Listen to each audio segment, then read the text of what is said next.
And the doctor didn't tell me. He suspected I had cancer. And it's only when I saw the screen in the doctor's by accident, I realised that he had said at the top, suspected female cancer, fast track appointment.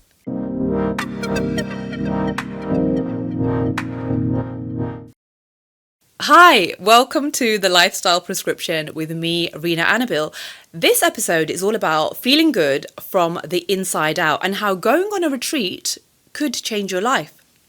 I mean, it sounds quite nice, right? Because life can get a bit much sometimes, and the idea of switching off and being forced to relax and reflect does sound good. But before we throw our phones into the nearest hole, abandon our kids and run off into the sunset, let's get a little bit of an insight into the world of retreats with my guest in the studio, Deborah David. Hello, Deb. Hello.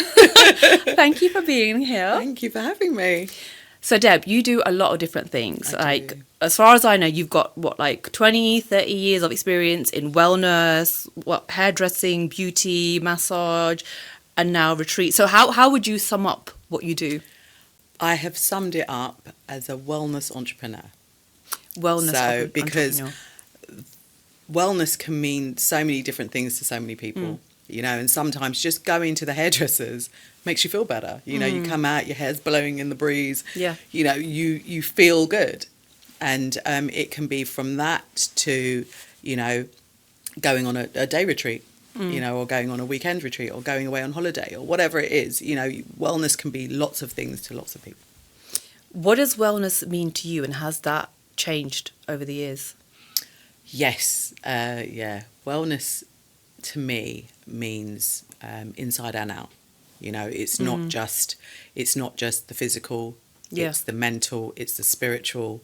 There are many facets of wellness for me, and I do my best to try and balance them for myself, because I think that's the thing. I think, some days you're 50% on one part of your wellness. You might not be feeling great physically, but, mentally you feel fine. You're 100%, and vice versa, so it can change. Your spiritual path can be confused, and next time, you're at 100. So it varies, it varies, and it's just about trying to balance that. It's a balancing act, isn't it?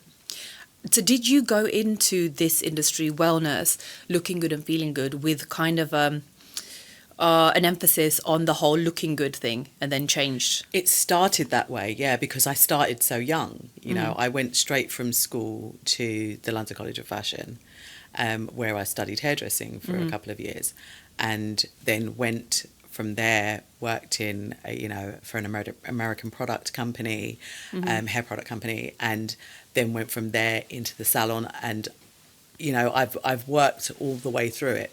I then started doing events. When I was working for the product company, we would have different events. So the event side of me grew. And then I turned 40, and I was just like, I love to pick a spot. Doesn't have to be mine. I'm quite happy to do it to somebody else. So I decided, I'm going to go and study beauty.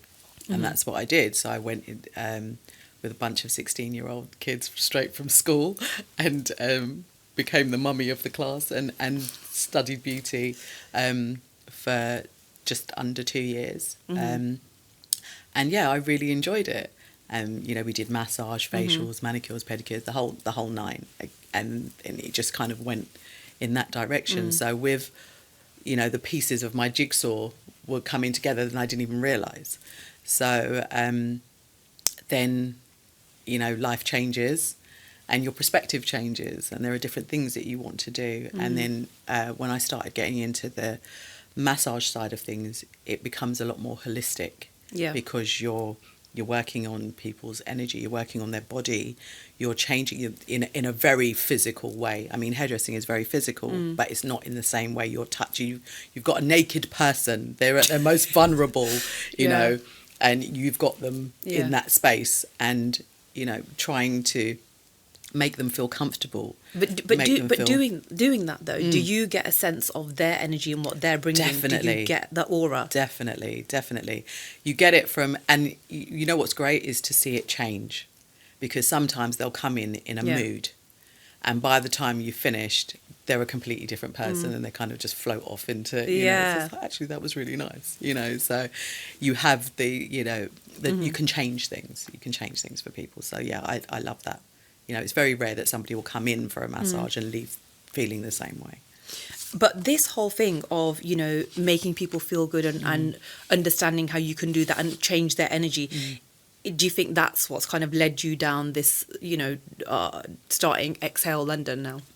It did. It really did. That and the fact that I don't actually like to work for people, and I like to work for myself. So Boss lady, yep, love it. That really helped. And I was just like, you know what, I'm gonna do something of my own. So I got together with a friend of mine, and we started Exhale London, which started out as an on-site spa service. So basically, we would come to you and do treatments on you. So you'd have, you know, massage or whatever it is you decide. You could book a treatment, and we would come to you. So since then, it's evolved and gone to the retreats. So it's changed. So as my view changed, as the company changed, and we just pivoted basically and just changed it around to that.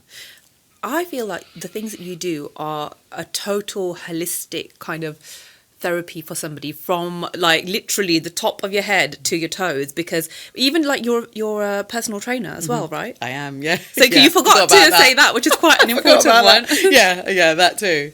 You know, again, it's another thing. Personal training can seem very linear,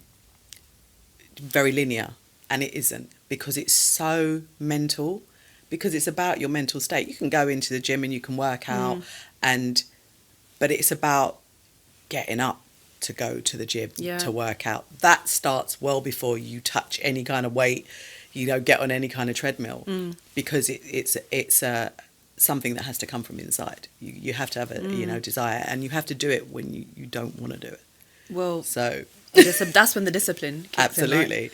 You know, but me personally, I have my days just like everybody else. Was like, oh, you know, you're so good, you go to the gym all the time. And it's like, yeah, but you don't see me sort of like at 5 o'clock going, oh my god, dragging yourself. Yeah, sometimes it's like that, isn't it? You got to drag yourself. It absolutely is, and it happens to the trainer as well as you know, the trainee. Because you're human, absolutely. You know, I have my days where I don't want to go, but you know, it is what it is. But that mindset, though, I feel like the biggest life lessons that I have learned, like have clicked in my mind over the past few years, have actually been through working out. The whole thing about, I don't know, like even patience, discipline, sticking to things, consistency.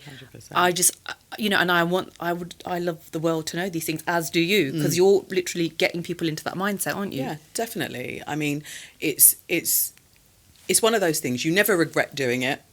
You know, but you've got to get to do it. You don't actually. I mean, very few people. I don't know anybody, but I'm sure there are some people out there. But very few people that I know have gone in, done a workout, and thought, yeah, well, that was a waste of time. You know, do you know what I mean? I should have stayed at home. Do you know what I mean? Yeah. You know, they go in, they do it. Even though you get the clients that kick and scream, and you know, they're like, I can't do one more, and I'm like, yes, you can. You know, so you get the ones that are just compliant. You know, so everybody has a different personality when they get in the gym, and no one ever regrets it. They come out and they're sweating. They kind of feel like, okay, I earned that. I'm good. You know, now I can go eat those donuts. You know, do you know what I mean? It happens. You know? So they feel like they've earned it now. So with all this coaching people to kind of stay on track when it comes to health and fitness and wellness, you know, I know you've said that you sometimes find it hard to drag yourself out to do these things, but have there been like times in your life where you've had to really draw on that inside you to get through difficult circumstances? 100%.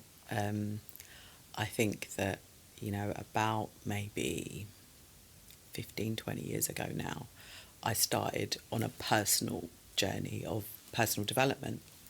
And, you know, you learn things about yourself, and you learn how to reframe, you know, bad days, and, you know, all these different things, these little things that seem like they can be quite cliche.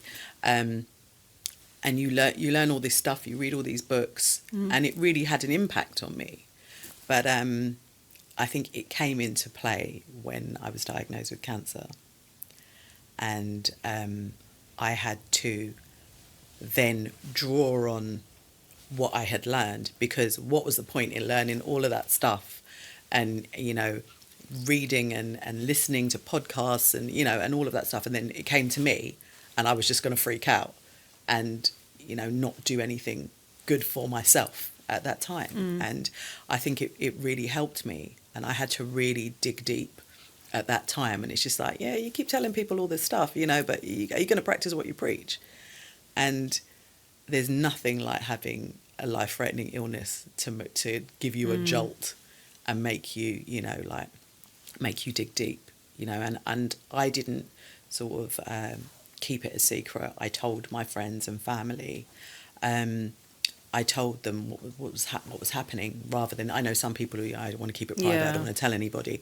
But that support network was another thing that helped me get through it, you know, because it was just, I trusted, because I had learned so much, I felt like I'd made good choices in the people that I had around me.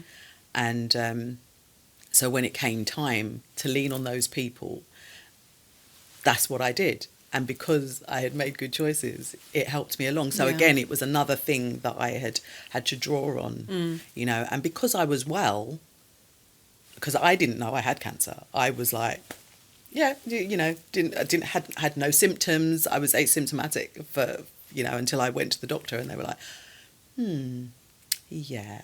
And the doctor didn't tell me that he suspected I had cancer. And it's only when I saw the screen in the doctor's by accident, I realised that it had said at the top, suspected female cancer, fast track appointment. And that's when I was like, and that was the second visit. So I was just like, he thinks I've got cancer. And then I realised he's sending me to the oncology department. And I was just like, why am I going to the oncology? You know, like, oncology is cancer. And he was like, it's fine. We just need to get you checked out. It's better that, you know. And then, unfortunately, it came back. It's just like, oh, by the way, really sorry, you know, you've got cancer. Why did you go to the doctors in the first place? I was well, and then all of a sudden just started bleeding. So because I had endometrial cancer, which is cancer of the womb. So, but it was like uncontrollable. That's quite scary. It was, and it happened. And because I had always suffered with my periods throughout my life. Heavy periods. So I'd always had heavy periods, always had painful periods. So it was kind of, I realised that I'd kind of like normalised it in my own head. So it was like, oh, it's fine, it will pass. And it was not until I couldn't leave the house, literally, because it was just that bad. Yeah. So this is like, you're wearing tampons, pads, everything, and it was still... Everything. 5. I think at one stage I went out wearing 5 pads.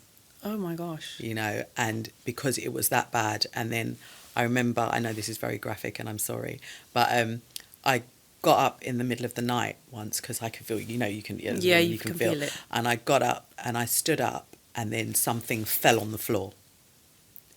And when I looked at it, I was like, is that a small baby? You know, because was it a clot? It was a clot. Oh, that's... And I was just like, you know what, I need to go to the doctor. First thing in the morning, called the doctor, went, and but I honestly, and then literally after I went to the doctor, went to the hospital for, you know, they do internal checks and stuff. As soon as I did that, the bleeding stopped, and I never bled again. And it was almost like, if I didn't get forced to go, I wouldn't have gone. I would have ignored it. Had it stopped, and had and had the doctor been complacent, because it happens sometimes. Oh, just take this. It's fine, it will stop the bleeding. You'll be okay. That doctor, I wasn't even supposed to see that doctor on that day. I was supposed to see another doctor. As I was walking down the corridor, this young guy pops his head out the door and says, Miss David. And I was just like, yeah. He was like, you're seeing me today? And I was like, oh my God, you look the same age as my son. You know, and I was like, okay, so now I'm going to have to tell this guy, you know, this young guy, what's happening. And I was just like, you know, listen, you've had a baby, you've bared everything, you can tell this guy. He's a doctor, you know. So I told him, and then it went from there. So, yeah, but it was frightening, but I still never suspected that that's what it was. So I actually haven't heard much about that cancer before. Mm-hmm. Is it quite rare? um, The type that you had? endometrial cancer isn't rare, but the Right. type of cancer Yeah. I had is called an adenocarcinoma. Right. And this particular type of cancer is apparently, I think, it's like 5% of people get this particular type. And it's very aggressive. Mm-hmm. So, and it's a soft tissue cancer, so you can get it in your liver, you can get it in your kidneys, you can get it in your thyroid, joints as well. So that when, that I found out that that's what I had, but I didn't find out until post-op that that's what I had. The Marsden were fab, and they were just like, yeah, we have a whole team for this cancer. Yeah. I was like, what? They were like, yeah, it's that rare, we have a team and we have to monitor you. So I had to go every 3 months for a scan just to make sure, because as I said, it's very aggressive. So they have to just keep a check on it. So you had surgery for this? I had surgery, yes. Never had surgery in my life. Right. And I was just like, I was like, doing all right. I got to like 52, hadn't done anything. I hadn't had any surgeries. I was just like, pretty healthy. I'm doing all right. Then it kind of went from 0 to 100. It's like, you got cancer, you're going to have surgery. And I was like, wow, okay. So it was, it was a bit of a whirlwind. Was part of you, I know this might sound silly, but was part of you a little bit like angry with your body in terms of, you know what, I have done all the right things. How dare you let me down in this way? I questioned myself, it didn't last, but I questioned myself at first. I was just like, hold on a minute. I don't drink. I don't smoke. I exercise. I eat healthily. I do all the things that are supposed to do. And still, like, really? How did this happen? And then I reframed it.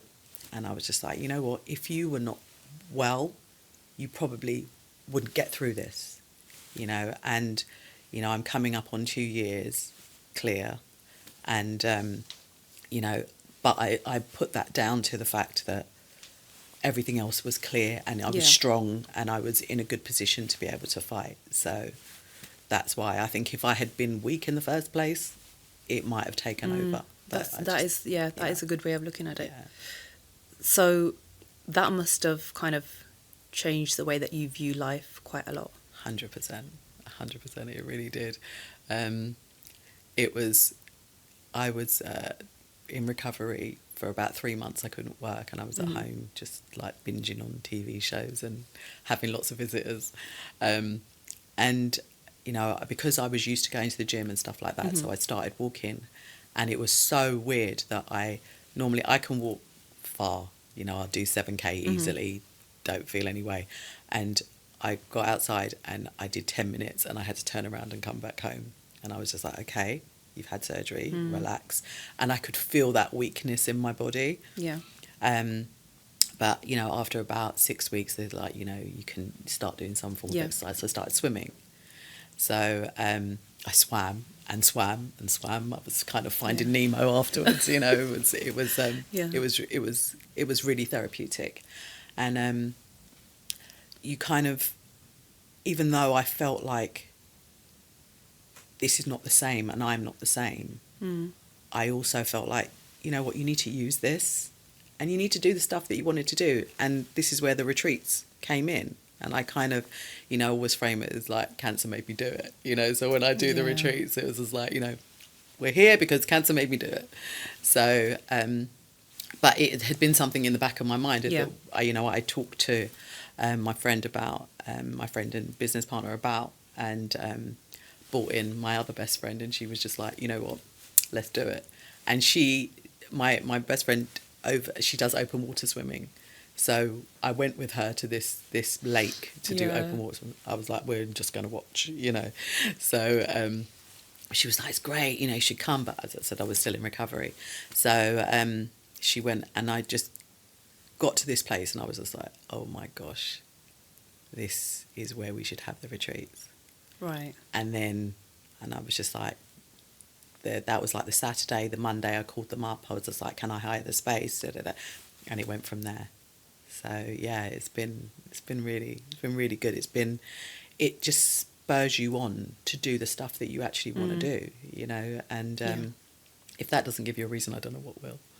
So yeah, it has been that. And let's talk a little bit more about the retreats now. So what are the different elements that are part of these retreats? Okay, so we do something physical, we do something that you're going to learn, we do something internal. So we do Pilates, yoga. Beforehand, we have like a coaching session, and then we do some form of meditation. So it comes in different forms, breath work, those kind of things. And then, so by the time you leave, we've kind of tapped into every part of you. We also have a really nice lunch together. You know, people that didn't know each other, you know, by the end of the day have made new friends and stuff. So it's really nice. And we have no agenda.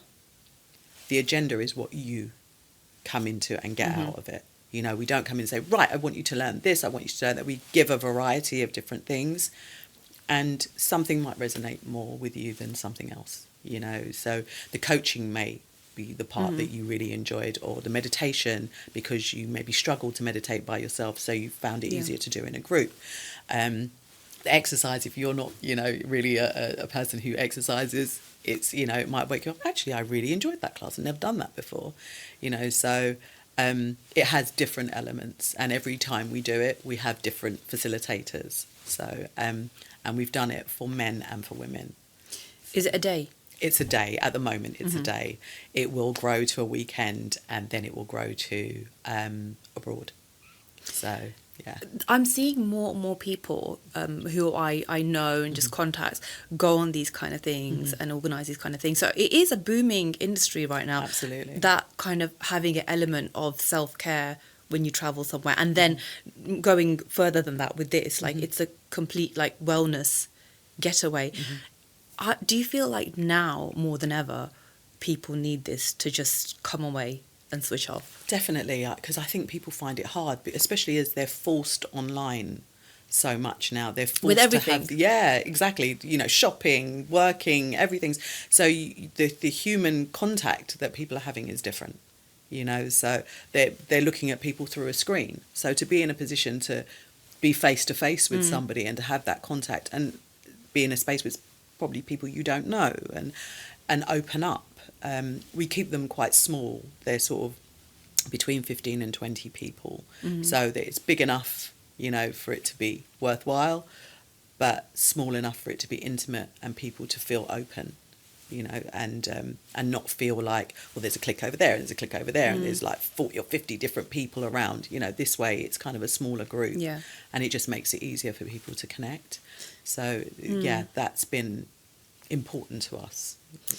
Don't you think as well that sometimes I feel like if you're in a room full of people you don't know and kind of made to talk, that you'll probably open up more than to maybe people that you know. There's something about that, isn't there? There is. I don't know what it is, but I guess it's what, like, not caring what they really think because you don't really know them. You don't know them, yeah. They're not going to be like, if I tell my mum something like, you know, this has happened, I know she'll go away and worry, right? Yeah. Whereas you don't feel like that with people that you don't know. You'll just say it. Yeah, I think people feel it can have that moment, and I've seen it happen like in real time where people are like, oh my gosh, I thought that was just me. You know, like that they'll say something and somebody will say, you know, yeah, I didn't think that happened. I thought that was just me. And then they have that connection, and then they don't feel so on their own about it. Yeah. You know, so it's just like, oh my gosh, okay, I'm not going loopy. This person had the same experience. And I think that those kind of things are really important, especially as we're moving more and more into this digital age where people are just like, you know, they're not connecting at all. Everything's online. Dating's online, you know, Sainsbury's is online, you know, everything's online. I know, like, there are times where sometimes I'm like, oh, I don't really want to be on my phone today, so I'm just going to put it here in a different room.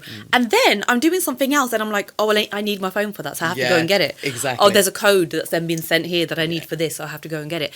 And yeah, I don't know. Yeah, Like you said, are these retreats the kind of lock your phone away kind of retreats? I mean, we don't take them from people, because I know some retreats will actually take your phone away. But some people want that though. They want their phone to be locked away from them. We ask everybody to just turn it off and have it away from your person. The beauty is, where we've been holding the retreats, the reception is terrible.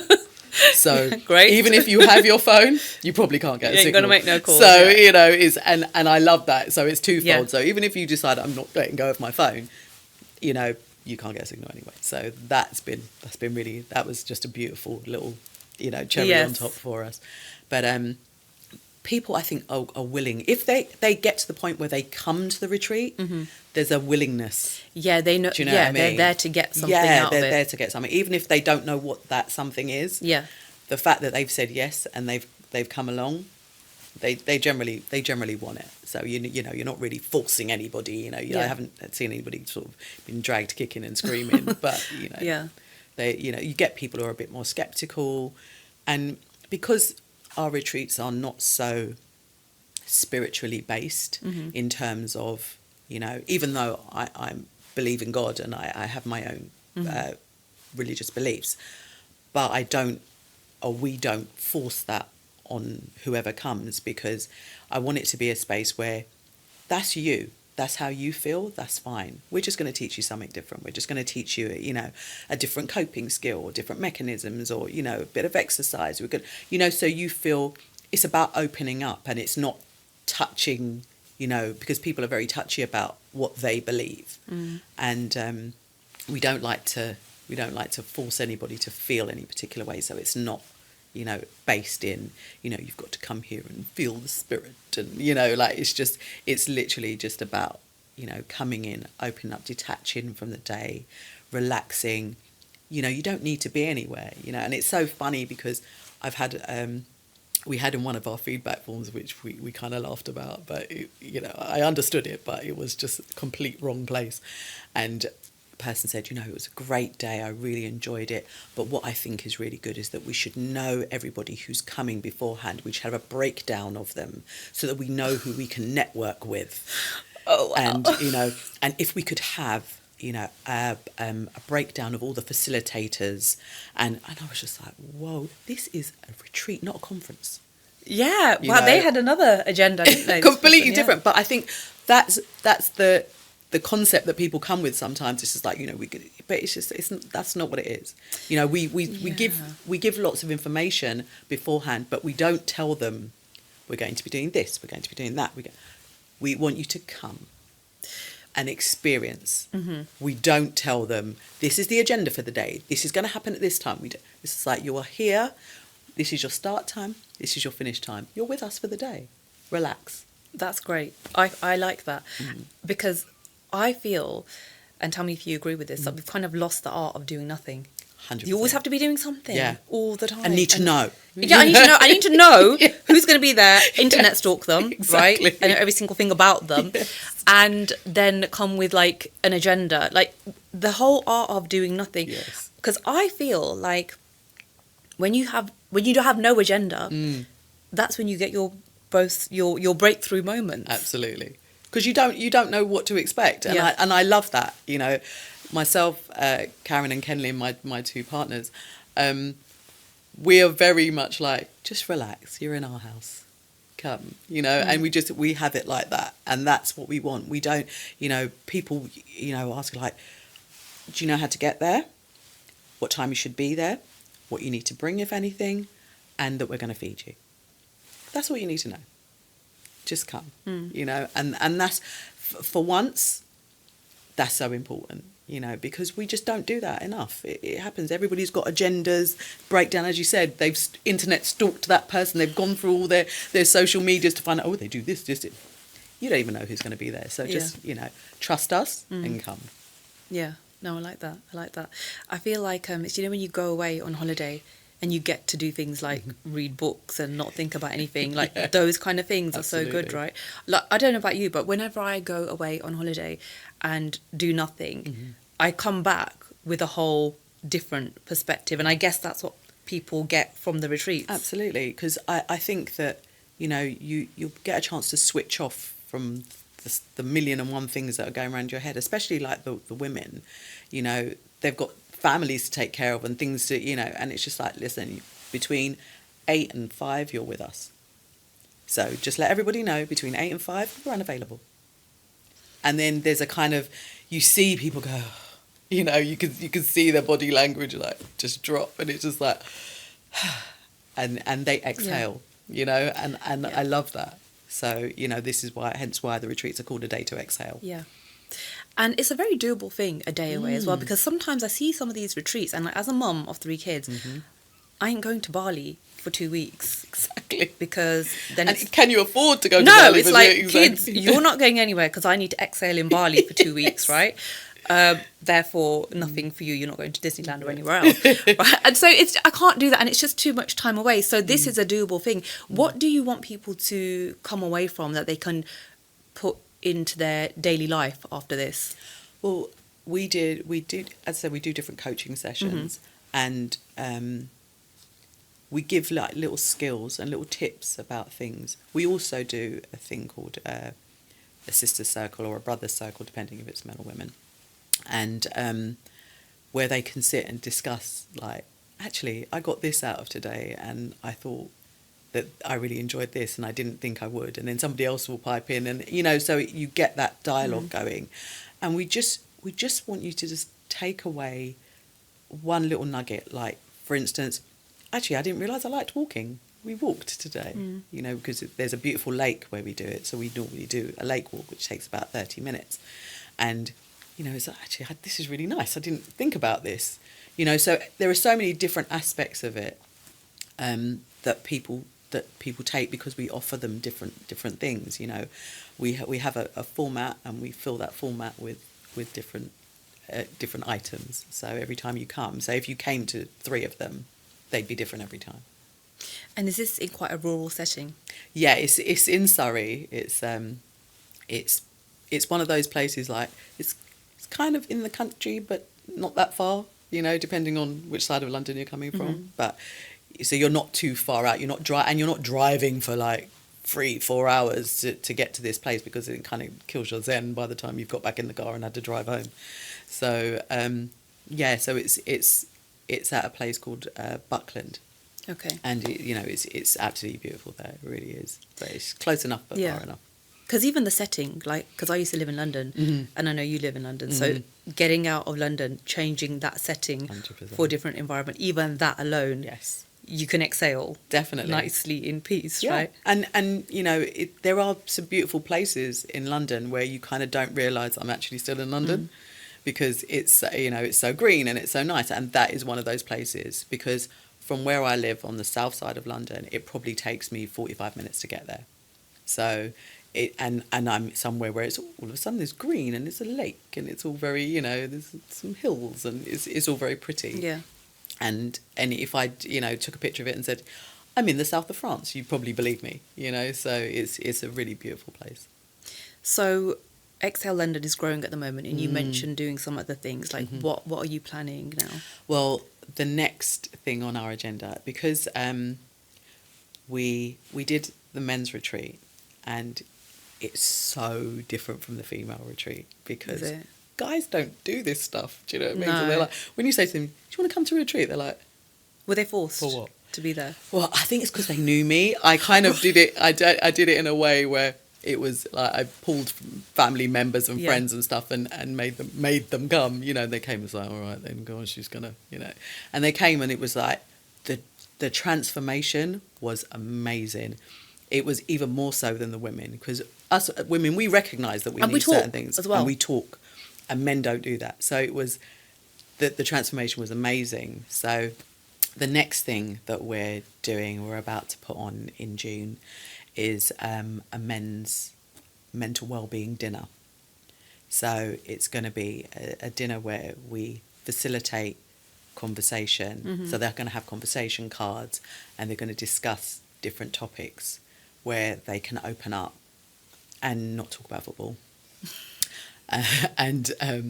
You know, we're going to set a nice topic. We've got a psychologist that's going to come along and be part of it, and help them through and put them in a space where they can just talk and have some food and relax, you know, and it's a bit of an opener for the retreats, because then they feel like, actually, I didn't think I could do this, but I can.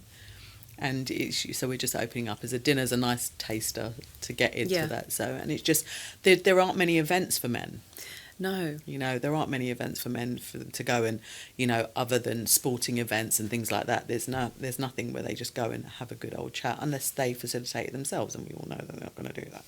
So, so we are their allies. You know, this is, my team and I, we're going to put it together, but the men, it's their night. It's you know, we're just there to cater to them and facilitate it for them. But yeah, that's the next thing. I'm really excited about that one. That sounds like it's something that's very needed in today's day and age. Yeah, we've called it Brothers Breaking Bread.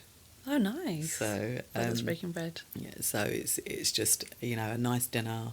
They're going to get some good food, some good conversation, and go away feeling a bit more part of something. That's the aim. Sounds good. And when you say good food, it's not like, you know, salad leaves on a plate or anything like that. No, because, you know, man food. Yeah, it's man food. We're not going to just feed them. Even I need man food, yeah. Yeah, we all need. I'm actually quite looking for the food myself. But yeah, we've got like proper food. So yeah, we're partnering with we're holding it at a pub that's newly opened called Queen of the South, and it's in South London, and so we're going to hold it. We're going to hold the dinner in there. So it's going to be really nice. I'm really looking forward to it. Yeah. The girls are really looking forward to it. Sounds good. It's going to be great. And if anyone wants a bit more information about your retreats and how they can get on one, whether they're a man or a woman, where's the best place to go? The best place you can find us at the moment, because we're in the midst of sorting out our new website, so this is all new to me, but yeah, so we're sorting out our website, but the best place to get us is on social media, on Facebook or on Instagram is probably the best, and we are at Exhale London UK. Deb, thank you so much for coming been a in pleasure. and sharing with me. It's been a pleasure. I'm ready for the retreat. I'm ready. Yes, definitely. You're more than welcome.